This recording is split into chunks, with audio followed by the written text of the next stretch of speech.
Hello, everyone. Welcome to Empower Hour with KB. My name is Kristen Brown, and I'm an author, two-time author, motivational speaker, intuitive healer, and life coach who specializes in helping individuals reclaim their true worth and embrace their personal power, all to master their energetic vibration and manifest the life and relationships of their dreams. This is a podcast for the soul-led, the heart-centered, and the courageously curious, the ones who are seekers, givers, and sacred rebels, the people who crave growth, long for deep transformation, and are willing to do the inner work to get there. Today, I have a little spin-off, a little continuation of my conversation yesterday. That conversation was titled Your Personal Growth Story, and that was really designed around giving yourself permission to be where you're at. We also talked about personal growth not being linear. We also talked about how you might it might make others around you uncomfortable.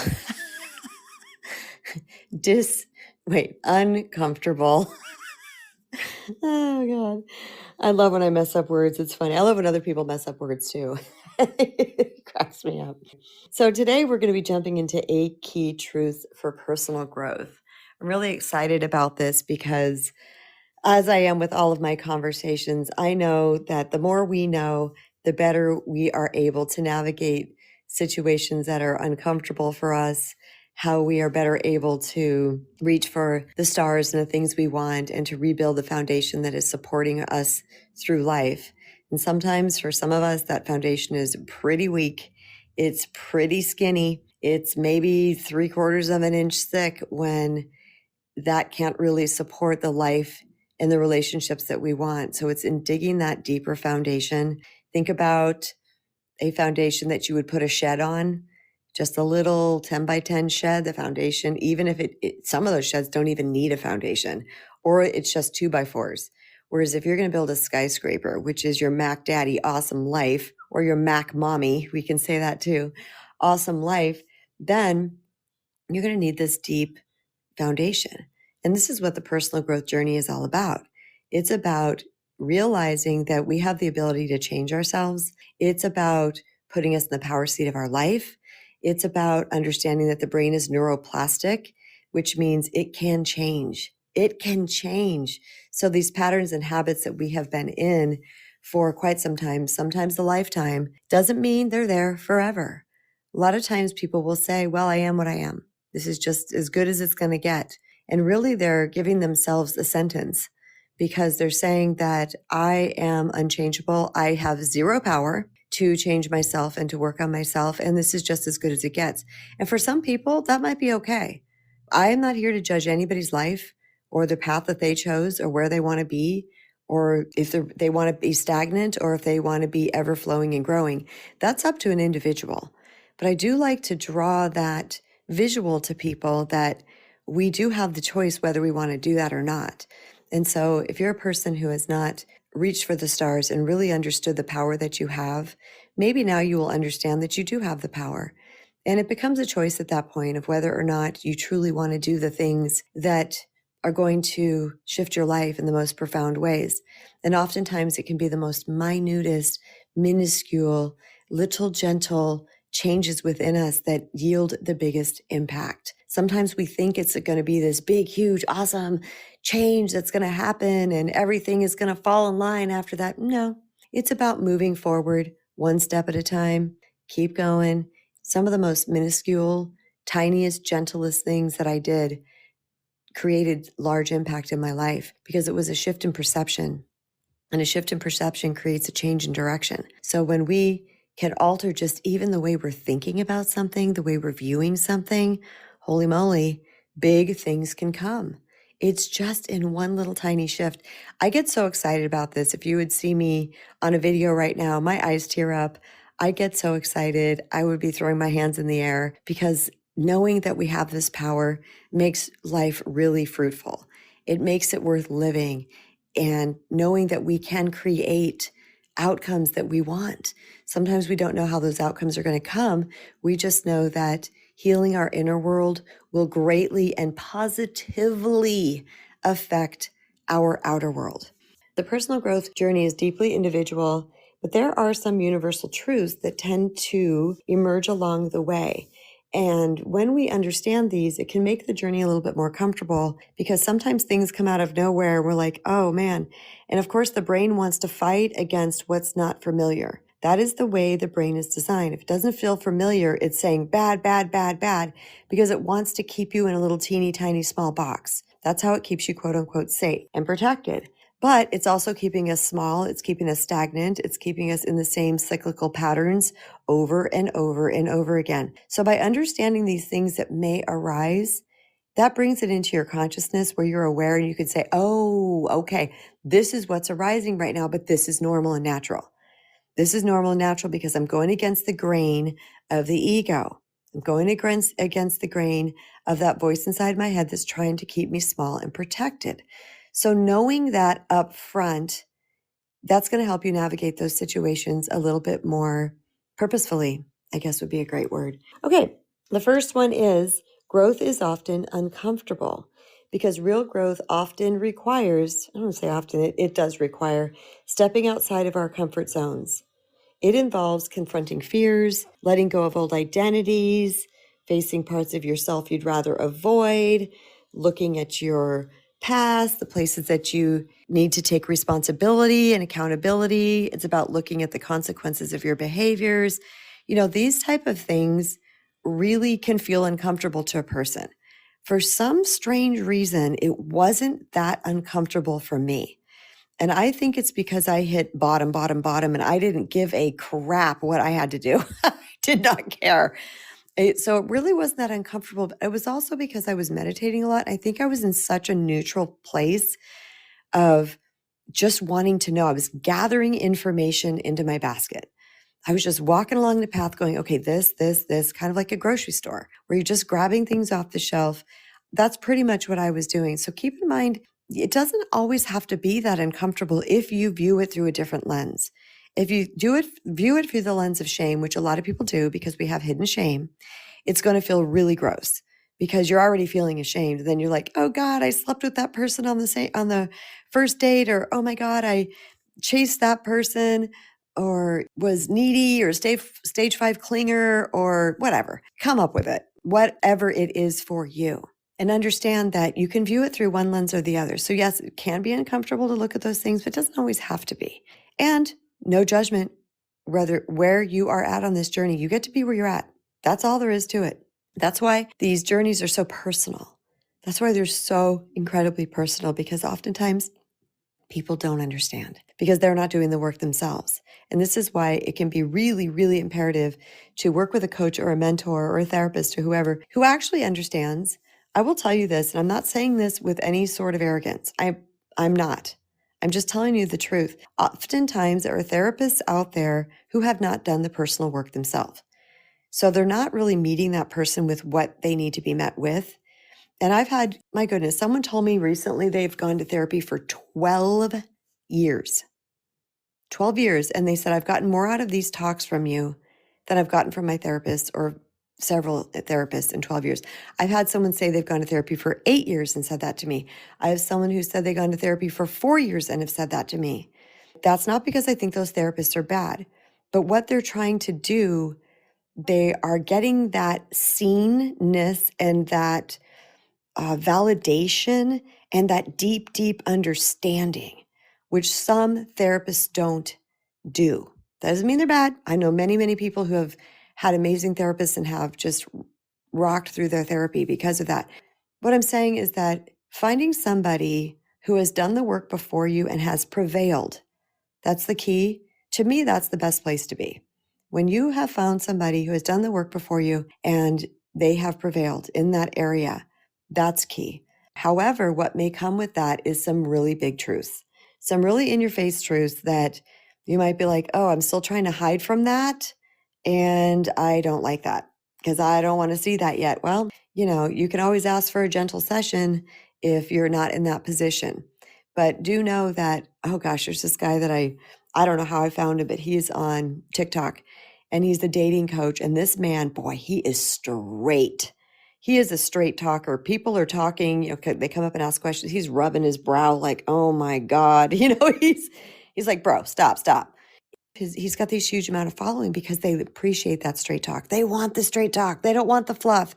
They don't want to be going through video after video after video after lecture after lecture after lecture, looking for someone to just say it straight. So please know that, yeah, your ego is going to get ignited when somebody says it straight. It's going to be like, oh, don't listen to them, that horrible person. It's going to do that. But if you let that little moment pass, it's just a moment, just let it pass. Just let that ego just keep going by. What emerges next is the ringing true. Yeah, I can see the truth in that. Okay, so the first one is growth is often uncomfortable. And I love this quote by Susan David. Discomfort is often the price of admission to a meaningful life. Isn't that cool? Discomfort is often the price of admission to a meaningful life. The second thing is that awareness precedes change. You hear me say all the time, awareness is key, awareness is key. You cannot change what you don't acknowledge. Self-awareness is all about recognizing your patterns, your triggers, your limiting beliefs, the things that you're doing over and over again, the places where you're stubborn, you're stuck, you're prideful. It's just really going within and having the awareness. When you go into awareness, you are bringing what's unconscious to the conscious. You are bringing it to the prefrontal cortex. You are making it in the known. It is now in your field of information. You have more information than you did before. I love awareness. Once I realized, that's why, my God, my tagline on my podcast when I first started it, the Sweet Empowerment podcast, wasn't my tagline. It was just what I said in every single episode. Awareness is key. Awareness is key. And I kept saying that because I understood the more that I knew, the more that I was growing, the more that I was morphing, the more that I was evolving. It's just, I needed information. I needed to know about me. And once I knew about me, things just started to fall into place. It was crazy. It was radically amazing. So please know that awareness is key on this journey. It is a key truth. Getting lots of love and claps on that one. From Tracy, Lisa, and Robin, and Sweets Undefined, VA sending up some love, Cher sending up love. Hi, guys. Love to see you. Oh, and there is my beloved Shauna. Haven't seen you in a hot minute. Cassie, thanks, guys. Awesome. The next one is you will batten down the hatches. I know I'm not the first person to say this to you, and you've probably already experienced it, but we don't tend to like this. You will outgrow people, places, and patterns. You will. Have you heard of people saying that their world got really small? This was me. I had a massive amount of friends and things and stuff to do. And the more that I healed, the smaller my world got. And at first it rocked me. I didn't like it because I still was not completely healed in certain areas. So when that started to happen and people would fall away, oh my gosh, that was a red alert. And then I thought, I really just pondered it.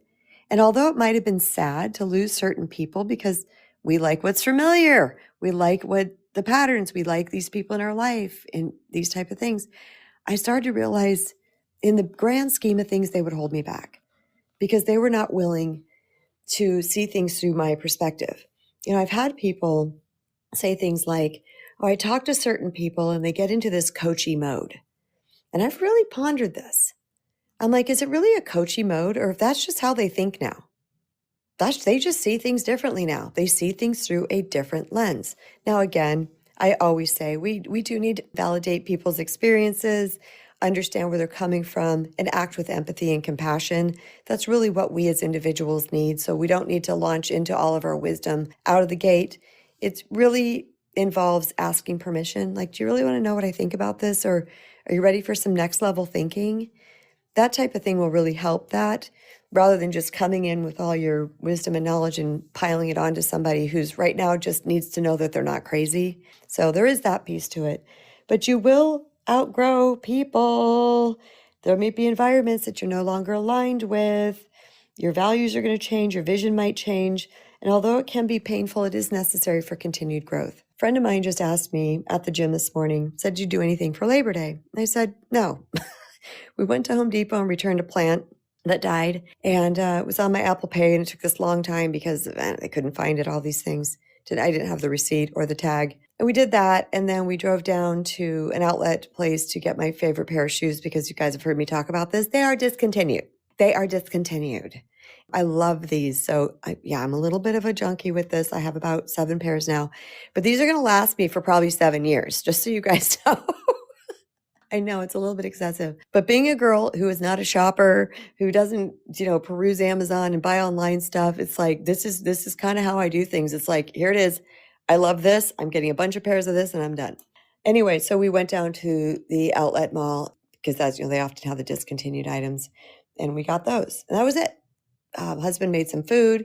We watched a documentary, that type of thing. And I said, I don't really do party things anymore. I said, because that sort of fell out of my life because I don't drink.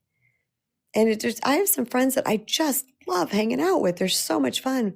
But then the drinking gets out of control, and that's not fun for me anymore. And I don't really invite them anywhere, and they don't really invite me anywhere, but we love each other to death. We just adore, we're constantly sending each other stuff, high-fiving each other. We're going to change. We're going to change. Our best friends are going to change. The people we want to hang with are going to change. And, like I said in talk yesterday, our growth can be really uncomfortable for other people. They may not like it. It doesn't mean that they hate you. It just means that they can't be around you right now. So that's a truth that I want you to understand. And another one is that discipline beats motivation.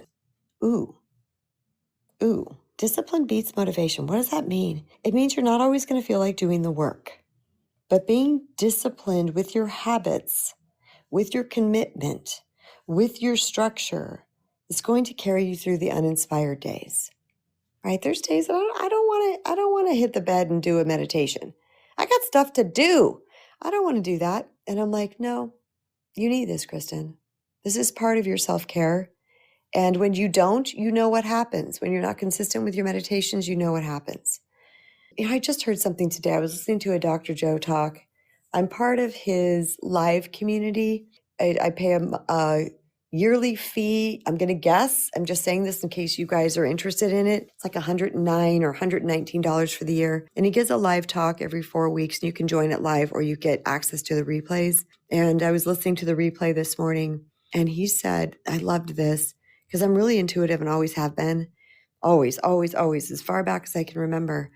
And he said that the best setup for intuition is heart-brain coherence. I never heard that before.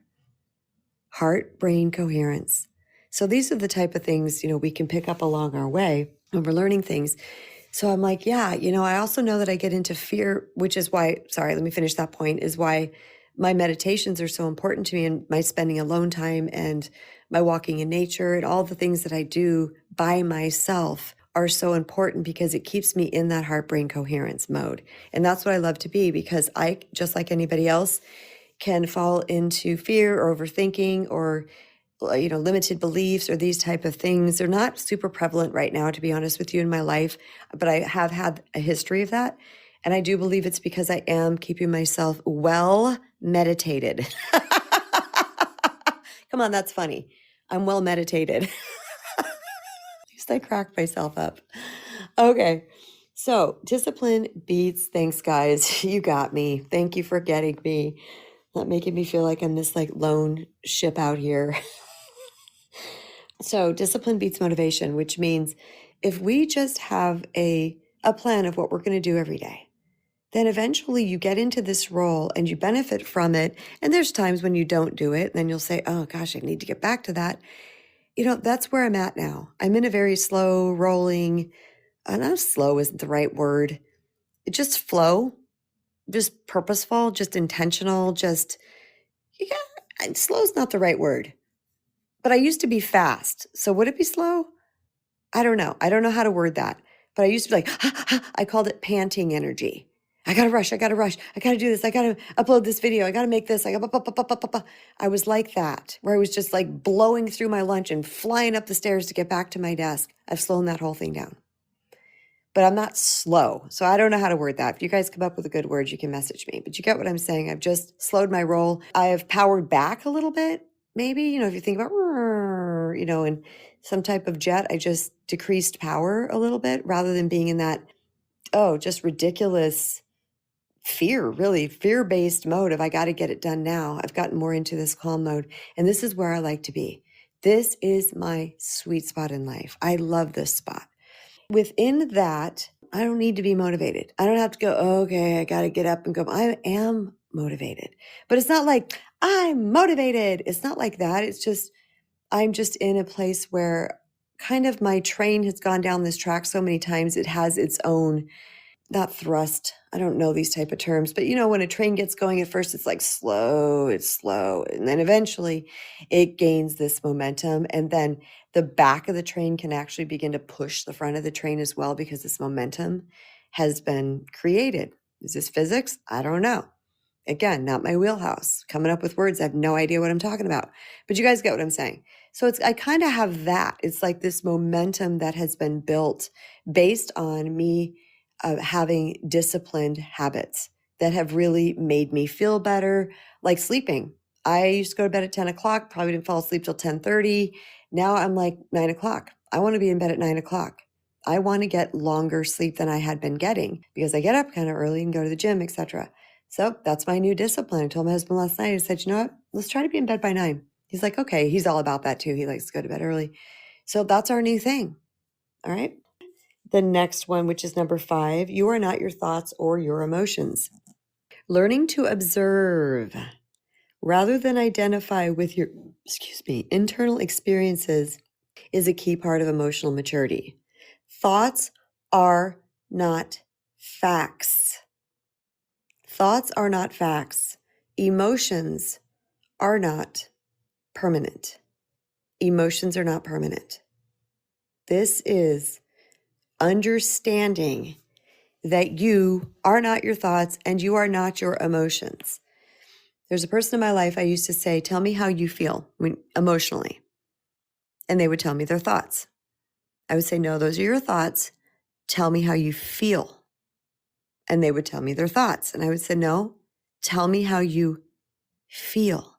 What are your emotions?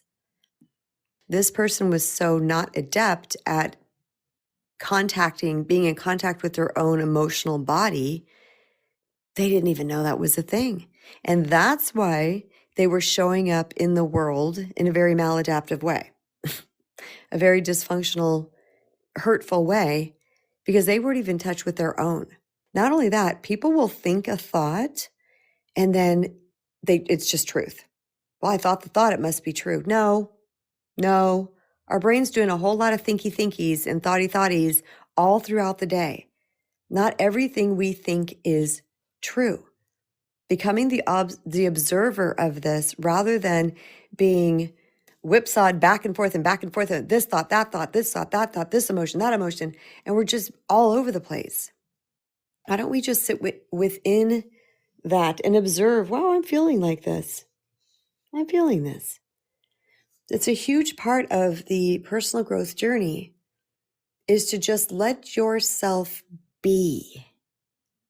I'm sad right now. I'm angry right now. I'm regretful right now. Huh, look at that. Interesting. That's just what I'm feeling right now. Or your thought says something like, Trish walked by you and didn't say hello. That means she doesn't like you. How about just observing that? Wow, I went straight to Trish not liking me because she walked by without saying hello. Go what my brain did right there. Good one. All right, the next one is, this is huge. This is huge. Self-love is not indulgent. It's foundational. I talked about in the top of this talk. It is foundational. We are resetting our foundation through loving ourselves. True personal growth doesn't come from self-loathing and constant personal criticism. It requires compassion, acceptance, forgiveness, and the willingness to give yourself what you need. Self-care. It's foundational. It's not optional. This is a key truth. It's not optional. Go talk to anybody out in the world who has done their healing work and is continuing to do so, because we talked about that last talk, that this is a journey, not a destination. And like Kareem has had on his social media channel, the journey is the destination. How cool is that? Talk to anybody that has done this work. You're going to hear, I accepted myself. I was compassionate with myself. I forgave myself. I loved myself. I started to make myself a priority. These are non-negotiables, you guys. And like I said, it'll move you from 0 foundation or 2x4 foundation or a 1-inch thick slab of concrete to a deep, sturdy, with rebar and steel beams foundation. That's what happens. Self-love digs deep. It sets that foundation. This is so crucial to understand. So if you're trying to have a personal growth journey, you're trying to change things, and you're not doing this, some things are going to change. But man, when you do that, that's when everything changes. That's also because you're giving yourself all that love, all that capital L love. You're going to see things more clearly. Remember what I talked about earlier, the shame is what makes it all feel so uncomfortable, or stepping out of the comfort zone. But when you truly love yourself to this capacity, you're not shaming yourself when something comes up, when you're realizing you're bad, you're quote unquote, my bad, taking responsibility. When you're realizing the thing that you did, that stops happening because that foundation is dug so deep. But when you have this little tiny flimsy foundation that's rooted in self-loathing and unworthiness and shame, and it's full of holes, and something comes in, it just touches that very, very tender place.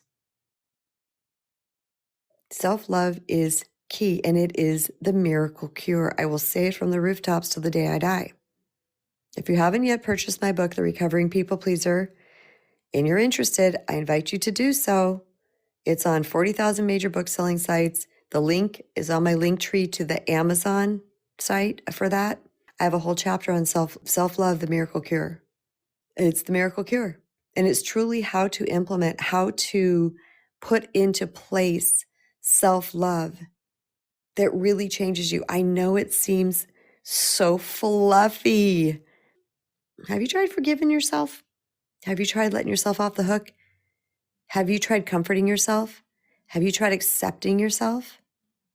Have you tried really, truly making yourself a priority and caring for all your needs?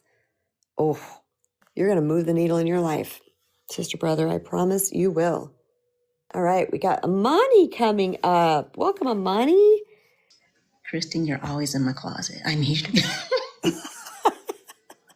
get out.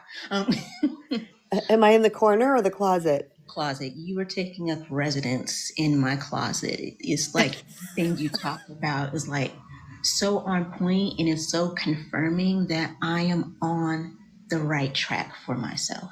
Yes, you are. Case in point, I reached out to one of my family members who never talked to me, didn't accept me, any of that. But I'm on this journey to understanding who my mom was and what my role is all in my life. And when he responded back, Kristen, I cried because that was the first time any of my family responded to anything I said.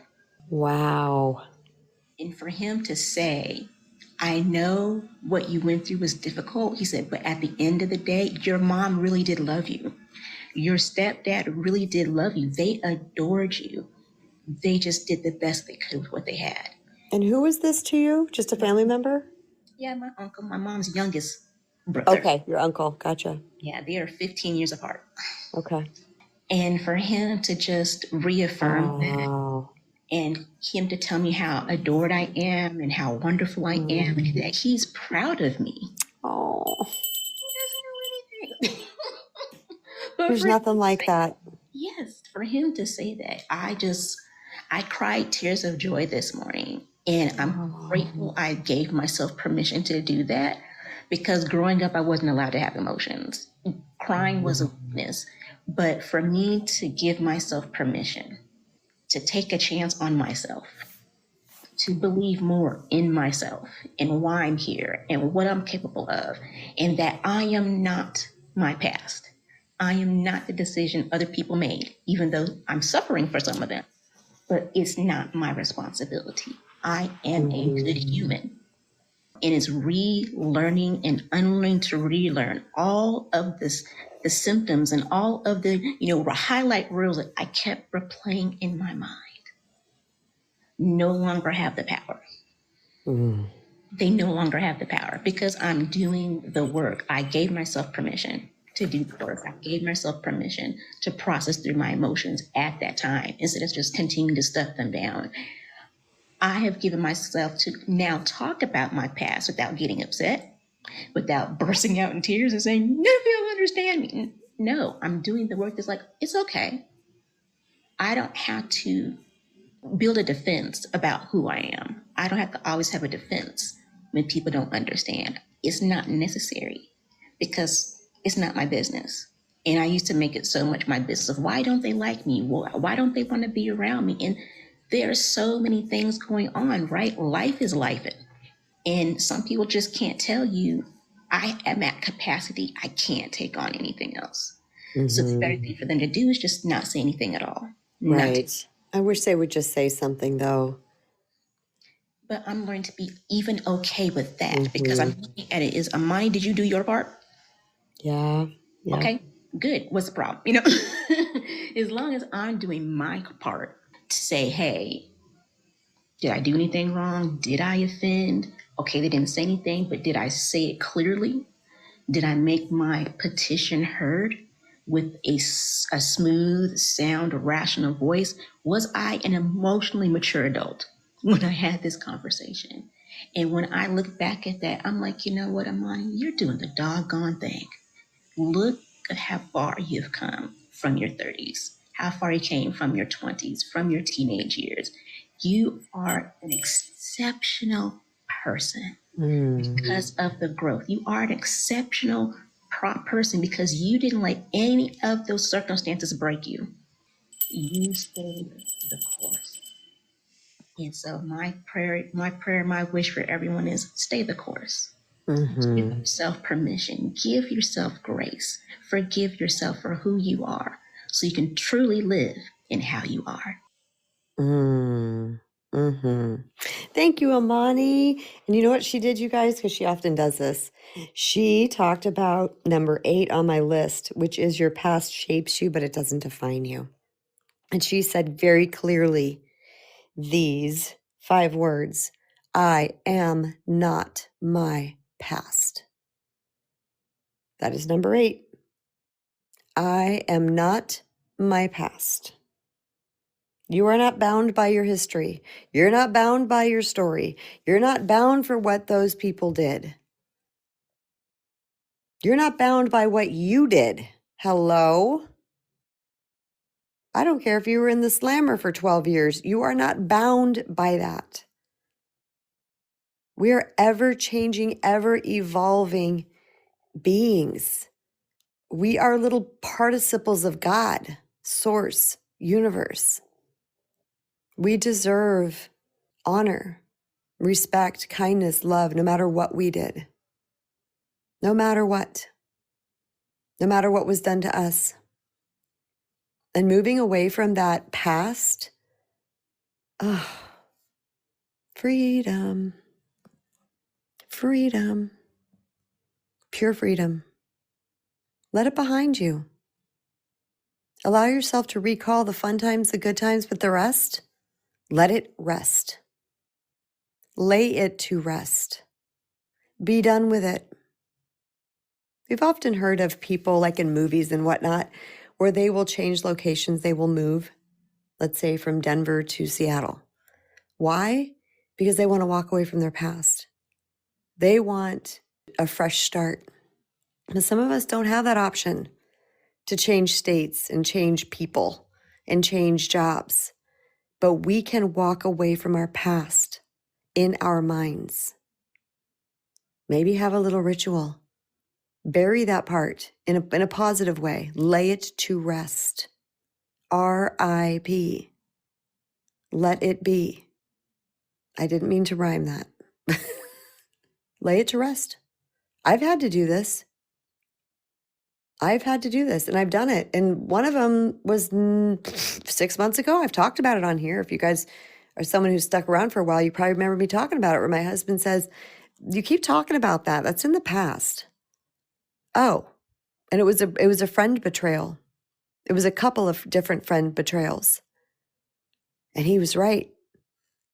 And I thought, I don't want to bring that, my past into my present. I don't want that. So I did a little ritual in my head. I just laid it all to rest. I said, this is no longer serving me. I've learned what I need to learn from it. But I also send love. I don't send hate, condemnation, judgment. I send love because I want to be of love. So I send love to those people. Here you go. Here's some love. And I'll see you later. You're done. And I'm going to be out. You want to know my human? And then my follow-up thought is, and I hope I don't run into you in the grocery store. I do. I've thought that. I'm like, I don't want to run into you in a grocery store. Just, you're done. Who's ever felt like that? Or if you see someone and you're just like, and you kind of steer the other way. Let's be real here. Brothers and sisters, Jeanette, Amani, VA, Lisa, Sweets, Shauna, Deb, everybody gets it. So good. Okay. The next one is clarity comes from action, not from overthinking. Again, these are key truths for the personal growth journey. Clarity comes from action, not overthinking. That means, and hear me now, this is in 8,000 font, italics, bold, Comic Sans, purple. You can't think your way into a perfect decision or identity. We just can't, because our thinking is limited. We only know what we know so far. There's intuition. Yes, there's creativeness, but we're talking about overthinking. If we're just going to loop, dun, dun, dun, dun, keep looping, keep buffering, keep looping, keep buffering, keep looping, we're just thinking the same thoughts over and over and over and over and over again and trying to get a result, trying to get a new thing. No, we're looping because we're in fear. Overthinking is fear-based. Remember, anything fear-based doesn't serve us. Overthinking is fear-based. It's not going to serve us. You're not going to get your big wow moment by rethinking the same thoughts over and over again. Think about it. It's just the hands on a clock. Going in a circle, going in a circle. You think all of a sudden there's going to be a new number on the clock? Nope. Doesn't work that way. Clarity comes from action. This means, what if I feel inspired to do next? Okay, I'm going to go do this thing. And then what comes from that? Oh, you just learned something different. You just got a new perspective. That's when the learning happens. It's not from repeating thinking. I've coached people through repeating thinking. And I will stop, after we have the conversation and, we have that rapport and they understand how this works. I'll be like, I'll say you're looping. And they go, oh yeah, I am. Like we need to get out of that. That's not working here. You've tried that. This, again, we've had conversations to support what I'm saying. They're like, you're right. Yep. Because they understand that looping does nothing. But when we start to feel into what sounds good next, or maybe there's something I don't know, what can I be curious about? What can I research? What can I try? What feels good? Like, what do I want to do today? You know what? I've really been wanting to try a Zumba class, but I've been embarrassed or shy or afraid I have two left feet. But you could feel that inspiration. Go to the Zumba class. Something's going to come from that. I don't know what. It could just be that it feels good. You could meet somebody that tells you something amazing. Someone could have something printed on their t-shirt, some company that is exactly the company you needed. Maybe you meet a new friend. Maybe you meet a love interest. Maybe you feel so good afterwards that your intuition starts popping. Maybe you get super creative afterwards. Follow those little sparks and nudges, because when they come from that inspirational place, they are a right direction because they are from inspiration. And inspiration will guide us. I'm to the point now, I've worked against inspiration. I've worked with inspiration. Let me tell you, working against inspiration, literally, without exaggeration, felt like a hamster wheel. Nothing I did gained traction, and I was working hard. That's when I was working not with inspiration, hard. And it was like I was on this hamster wheel going 80 miles an hour. Nothing was changing in my life, nothing. When I stopped hamster wheeling, when I set that down and said, I'm only going to follow what inspires me. This is why you guys follow my newsletter. I don't always post, I don't always send newsletters. To build a business, send your people newsletters, give them this, give them that. No, doesn't feel good. I don't want to do it. It's not that I'm against it, because I do like writing them, but if I'm not inspired to write one, I'm forcing. But then sometimes I'm inspired and I'll send something. Am I making my point? It's through the inspiration that we are guided, because inspiration, our beloved Mojo said that broken down, I can't remember if it's Latin or whatever, is from the root words in spirit. Inspiration. So it's coming through us from God's source universe. Inspiration is key. But again, a lot of people are overthinking and thinking they need to do the thing because this is what Bob or Trish said that I need to do. I have to do it this way. This is how all these other people found the boyfriend, found the girlfriend, found the job, got rich, built the clientele, built the social media, all of that, whatever it might be. Nope. You need to follow your own inspiration. Overthinking it is going to get you nowhere. You're going to hamster wheel. You're going to get exhausted. You're going to get burned out. And then you're going to say, oh my God, this doesn't work. Or I'm stupid. Or you're going to start to doubt your abilities. What if you're just working from fear rather than inspiration? What if your abilities are absolutely stellar and rock star and you're so amazing, but you're working from fear? Then we start to question ourselves. I just must really suck, or I'm not pretty, or I'm not handsome, or I'm not funny or talented. And then we start to lose traction. We start to doubt ourselves. We start to think there's something wrong with us. Nah. Nope. No knees. I say that to my dog, no knees, and my kids make fun of me. My daughter and my son-in-law made a reel in TikTok. They've had a couple of things that have gone viral, very viral, on their TikTok page. And they were at a Trader Joe's picking flowers, and they make fun of me for saying no knees, by the way, they all do. And my son-in-law, she was pointing out something, and he goes, that's no knees. I started laughing. I was like, okay, can't make fun of me anymore because now you're using the word. Anywho, the next one, we ready? Is you will never be done. You're not going to be done. There's no place. There's no finish line. You're not going to be done. Just own that. I get to be a work in progress. I get to try things out.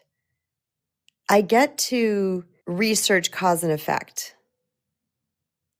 I get to observe. I get to experiment. And here's something cool. I don't know how to word this yet. I've thought about it a couple times, so bear with me as I flub my way through this. But I have noticed that life is very forgiving in the respect of, not the true forgiveness respect of doing a bad thing, meaning forgiving in the respect of flexible. So we can mess up and then course correct, and life goes, okay. It doesn't hold us hostage to anything. Does that make sense? I've seen this so many times in my life where I just, do something that was not lovely. And then I just changed it and started to do something different. And life immediately met me at that. And I started to have different experiences because of that. to realize life is not rigid. Terry, thank you for coming. Life is very flexible, very true. It is, isn't it? It is. It's quite interesting actually, because what you just said last minute is it follows on from what I'm going to say actually. In all the ancient religious texts, well, you see, religion is a man-made word. Always remember that. All the ancient wisdom, Sanskrit, I can't pronounce the word. Aramaic, even the Bible and the Quran, right? And in some of these texts, literally quoted hundreds of times. Yeah, the philosophy of the secret of a happy life. You can sum it down to one sentence, or even three words. I think you know what they are, KB, but I'll say them anyway. Do not fear. They all have this in common, you know. And yeah, so what you just said about experiment, you know, if it doesn't work this way, experiment and do it again. This is the beauty of life, you know. Once you reach that certain experience in life and awareness, then you realise there is no failure. It's all designed for your journey and your growth, you know. And nobody, the only time you'll ever be 100% perfect is when you're back in spirit, back with source, you know. And Right. There is no failure. That is, I'm so glad you brought that to this conversation. Oh, I had to learn. I learned it the hard way, you know, because I used to think I was a failure at one time. Yeah, but then you realise, no, you're meant to go through this experience for your Yeah. growth, and Yes. if you don't learn it the first time, then you'll have to learn it the second time and the third time until you get it. It's as simple as that. Yes. As I say, it all goes back to fear, and as I think you mentioned forgiveness as well, which is vitally important. Mm-hmm. Number one, forgive yourself and forgive others, you know. And that is all there is to it. Be kind, walk gently on the earth. It doesn't get much simpler than that, KB, does it? It doesn't. I like that. Walk Yeah. gently on the earth. I've never heard that. I love that. Oh, that's like comes from the Buddhist tradition. The Dalai Lama has said it Oh, a few I love times. Yeah. that. Walk gently on the earth. I can't remember exactly how it goes, but you get the gist, you know. Mm-hmm. Kind, walk gently on the earth, you know. And yeah, so what can you say? It's Now, a lot of people get hung up on peer pressure and so-called religious leaders. Now, oh, that's another thing.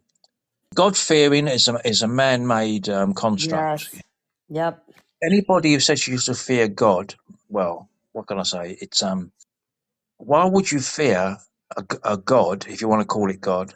There's just pure unconditional love, you know. Exactly. Yeah, exactly. That never It, clicked with me in my nor me. assigned religion. I was like, what? This doesn't feel right to me because I had experiences of this energy and I was like, that's not what I'm getting. It No. was so confusing as a little kid to me.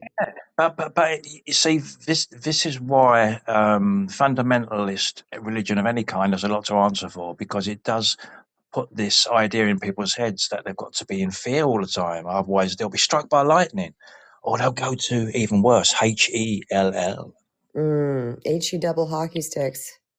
The only hell that exists is the one we create, and you do hear Yes. the anecdotal stories of people having these after-death experiences, but I haven't got enough time to go into that. So thank you, KB. Thank you, Tell. Thank you, thank you, thank you for coming up. That was awesome. Oh, I'm going to expand a little bit on there is no failure. One of my favorite things. There is no failure, you guys.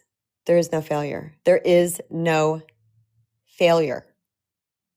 Only opportunities to learn.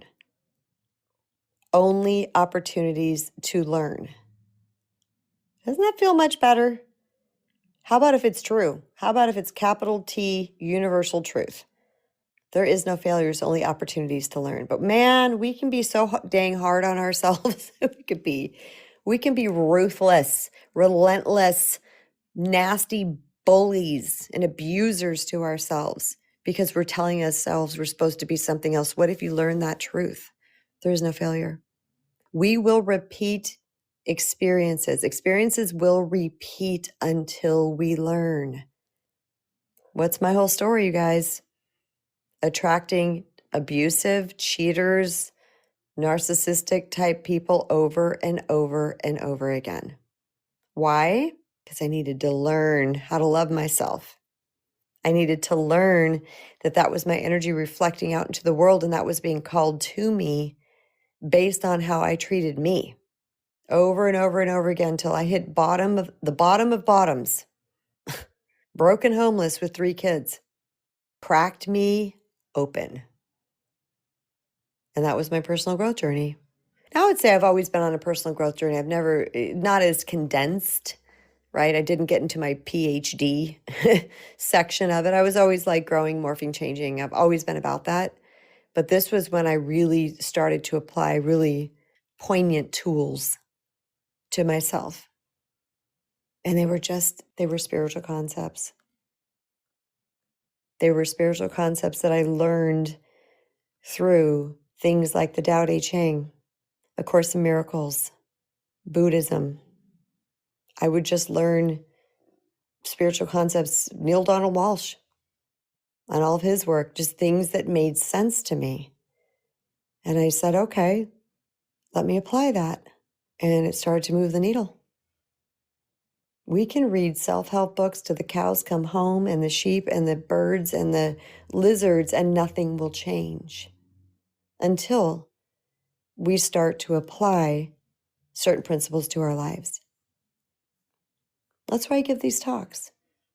I was thinking about that today on the drive home from the gym. I was like, why do I like giving these talks? And I said, because if I can help one person suffer just a little less through life, that makes me feel good. I've gone up against all kinds of my own fears to do this because that's how driven I am. That's how much I love humanity. I love people. One of my best friends one time said to me, all people are a-holes. She literally said that to me. My best friend at the time. And I just looked at her and I thought, wow, I think all people are beautiful. How can you say that? And she got all, how can you say that? I saw the divinity in people. She saw the errors in people. And we are errorful. We make errors. We are not perfect. We're not even supposed to be perfect. That isn't even part of the plan. And some people's errors are pretty bad, and we want to stay away from them, or they need to be locked up or what have you, right? Some people's errors are pretty bad. Others are errors that we can work with, in a relationship with. That's up to us to discern, because nobody knows your path like you do. No one knows. That's the conversation we had yesterday.